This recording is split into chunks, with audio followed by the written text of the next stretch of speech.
Nous disons shalom à tous dans les noms précieux de notre Seigneur Jésus, qui est le Christ, le Seigneur de gloire. Autour de la parole, et aujourd'hui, encore une fois, Dieu nous fait grâce que nous puissions avoir une parole qui, nous croyons, va bénir beaucoup de vies. Encore une fois, nous ne cessons de remercier tous ceux-là qui nous appellent, qui nous encouragent pour ce travail, et cela nous donne la force de continuer dans ce travail. Sans plus tarder, nous sommes dans les livres de Genèse. Nous ouvrons le chapitre 3, le verset 8. Nous allons lire, nous sommes dans la création. La Bible dit ce qui suit. Ensuite, le Seigneur Dieu planta un jardin au pays d'Éden, là-bas vers l'est, pour y mettre l'être humain qu'il avait façonné. Retenez très bien, ici c'est la fin de la création. Dieu va terminer après avoir tout arrangé, tout préparé, tout établi. Il va prendre l'homme et il va le mettre dans le pays d'Éden, dans un jardin qu'il avait préparé pour l'homme. Alors écoutez le verset 15. Oh, c'est très intéressant. Le Seigneur Dieu prit l'homme et l'établit dans le jardin d'Éden pour les cultiver et les garder. Si vous pouvez répéter avec moi, cultiver et garder.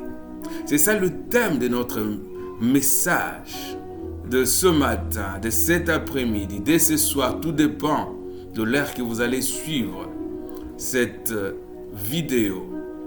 L'Éternel prit l'homme et l'établit dans les jardins d'Éden pour les cultiver et les garder. Que Dieu bénisse sa parole, qu'il ouvre notre entendement pour que nous puissions saisir sa pensée dans le nom précieux de Jésus. Bien-aimés dans le Seigneur, n'oublions pas toujours, ça c'est l'ombre des choses à venir.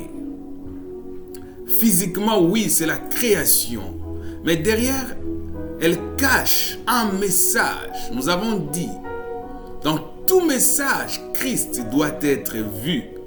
Quand Christ n'est pas vu, bien-aimé, c'est de l'histoire. C'est de la compréhension intellectuelle. Mais quand la révélation est là, Christ est vu. Et vous allez voir, il y a un changement. L'Éden, il dit à l'homme de pouvoir cultiver et garder. Bien-aimé, retenez la première des choses. Notre Dieu, c'est un Dieu qui nous responsabilise. Il travaille avec des gens responsables. Dieu a tout fait. Tout était bien, très bien. Mais il va mettre l'homme. Dieu, dans sa divinité, il pouvait tout terminer et ne rien laisser à l'homme comme parcelle d'autorité. Mais l'homme voulait avoir quelqu'un dont il pouvait collaborer, coopérer avec lui. Voilà, dans ces jardins d'Éden, ces jardins magnifiques, là où il place à l'homme, Dieu va dire une chose, que l'homme puisse cultiver et garder le jardin, des actions. Cultiver et garder. Aujourd'hui, nous allons voir cultiver. Comment l'homme devait cultiver le jardin? Si Adam l'a fait, tant bien. Mais quelle est la leçon pour nous qui sommes dans la nouvelle alliance? Écoutez, la Bible dit, toutes ces choses ne sont que l'ombre de choses à venir, mais les corps, la réalité se trouve en Christ. Paul a eu la révélation et il a compris. Dans le livre de 1 Corinthiens 3, 9, écoutez ce qu'il dit. Il dit, car nous sommes ouvriers de Dieu, vous êtes le champ de Dieu, l'édifice de Dieu. Waouh! Vous êtes le champ de Dieu. L'homme, c'est le champ de Dieu. Et nous savons très bien, dans un champ, on y cultive la sémence. Qu'est-ce est-ce que nous devons cultiver? Ici, il n'est plus question d'Adam, il n'est plus question d'Ève, Mais la Bible parle de toi et moi. Qu'est-ce que nous devons cultiver? Toi, comme tu es là, bien-aimé, tu es le champ de Dieu. Moi, comme je suis ici, je suis le champ de Dieu. Il y a tellement de versets, mais nous sommes ici en train d'apporter une parole d'exhortation. Mais dans les enseignements au moment voulu, nous aurons tout le temps pour pouvoir donner tout le verset nécessaire. Mais comprenez que tu es le champ de Dieu. Alors ici, quand on parle de jardin, il n'est plus question de ces jardins physiques.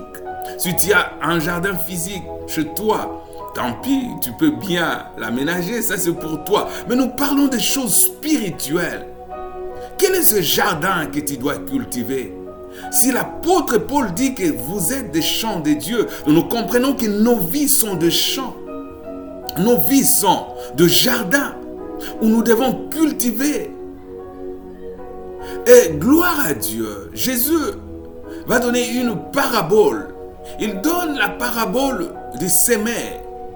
Et il explique bien, il dit la sémence, la bonne sémence, c'est la parole de Dieu. La mauvaise sémence, c'est ce qui vient de l'ennemi. Et il dit clairement, la première terre, la deuxième, la troisième, la quatrième, il appelle ça, le champ, ça c'est l'homme, le cœur de l'homme. Donc nous comprenons que ce jardin dont il est question ici, c'est ton cœur, c'est mon cœur. Chacun de nous doit cultiver quelque chose dans son cœur. Que devons-nous cultiver, bien-aimés dans le Seigneur, nous qui sommes des chrétiens? Dans les livres de Proverbes 28, 19, j'ai beaucoup aimé.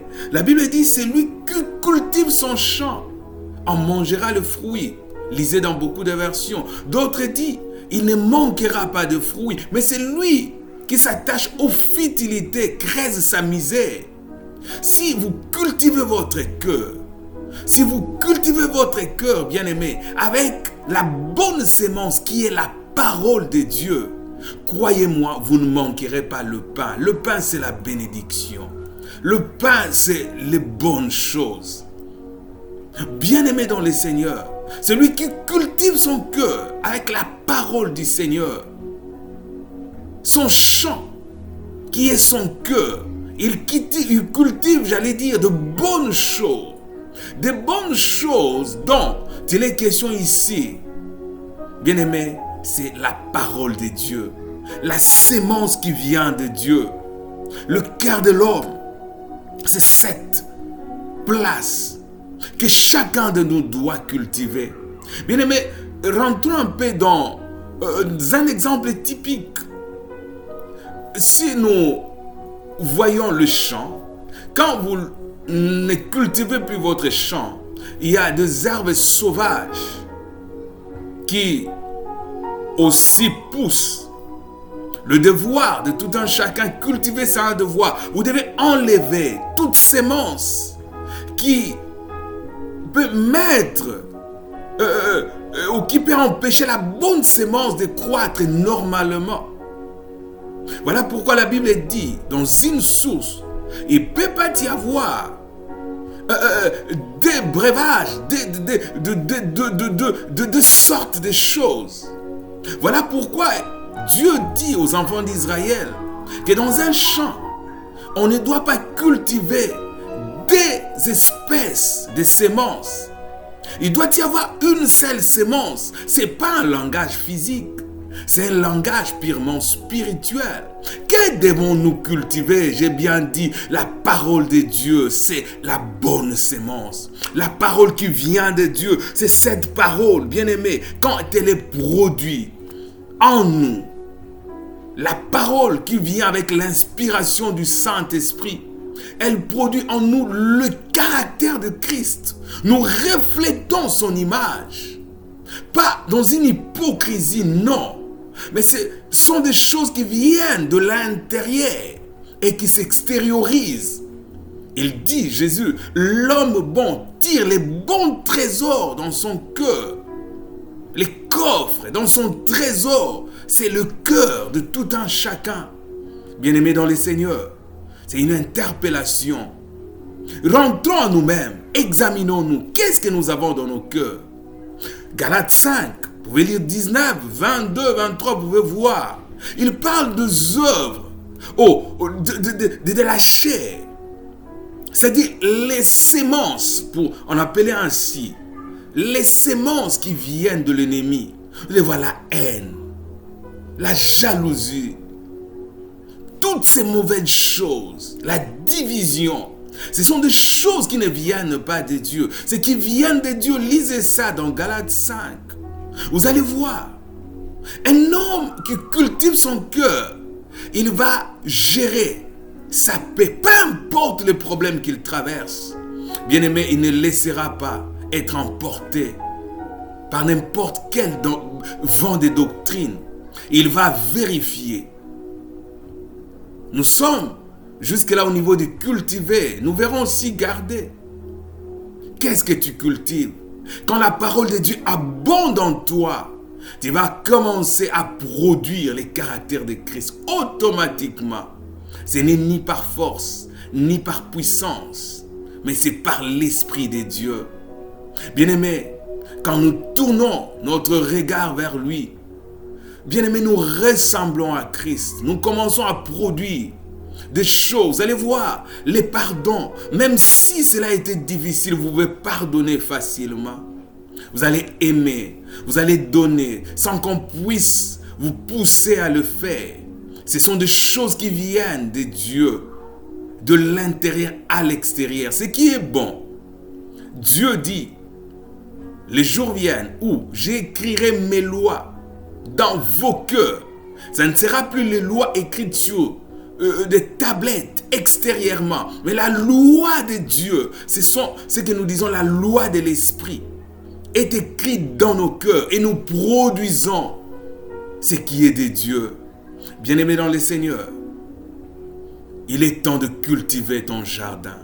Ne laisse pas que l'ennemi, le diable, puisse mettre sa sémence. Et Jésus dira ceci dans Matthieu 15, le verset 13. Il dit, toute sémence qui n'a pas été plantée par mon Père sera coupée. Bien-aimé, c'est cet exercice que j'appelle à tous. J'aimerais lire cela.